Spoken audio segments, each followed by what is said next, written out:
The House Committee on Justice taking up the impeachment petitions against the sitting vice president claims it treaded extremely carefully and in gathering reports and figures from the AMLC to beef up its hidden and illicit wealth case against the vice president.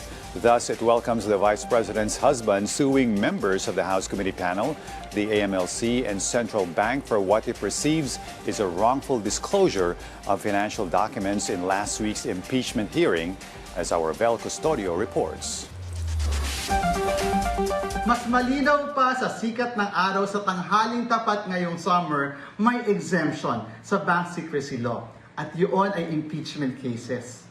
Kaya ang advice ko sa kampo ni VP Sara at kay VP Sara, kesa mag-aksayan ng papel, ng oras, sa kaka-file ng mga kaso, humarap na lang siya sa darating na Miyerkules sa Committee on Justice at doon siya magpaliwanag.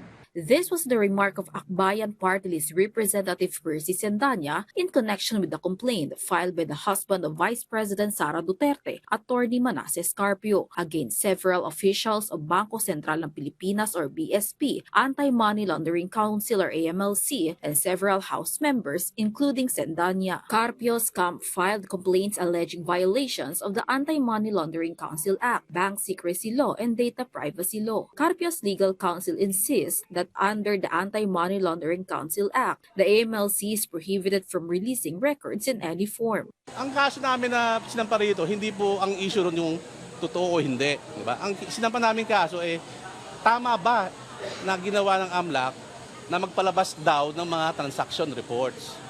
Pero kasunod pong paragraph na nakalagay ho doon yung information sharing sa pagitan ng mga opisina ho ng pamahalaan. So, hindi ho yan absolute. Yan pong non-disclosure confidentiality mechanisms. Hindi po ito shield, no? Para pigilan po yung mga law enforcement agencies, mga government bodies, no? Katulad ng impeachment proceedings, para hindi ho makakuha ng impormasyon mula po sa AMLC.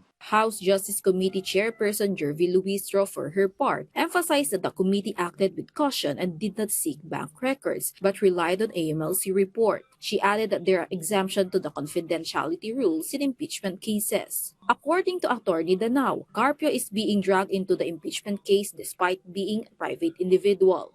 Yung pong pangalan niya jointly mentioned doon po sa SALN ng pangalawang Pangulo. Yung pong mga tax returns po ng mag-asawa, joint ang filing So ibig sabihin combined yung incomes po nila at yung pagbabayad po ng buwis. So ibig sabihin, hindi mo niya pwedeng sabihin ngayon na siya po ay hamak lamang po na pribadong individual. Meanwhile, Mamamayang Liberal Party List Representative Laila De Lima, who is also named as a complainant, said that the filing of the case is also an admission of the existence of billion pesos worth of suspicious bank transactions. The BSP said it is ready to respond to the complaint before the proper forum once it receives a copy. The agency assured that both the BSP and the AMLC will continue to perform their mandate in accordance with the law with professionalism and due process, while the palace expressed confidence in the court's decision on the matter. Karapatan po ni Numan na magsampa ng kaso, ang tanong lamang po kung ito'y magpo-prosper.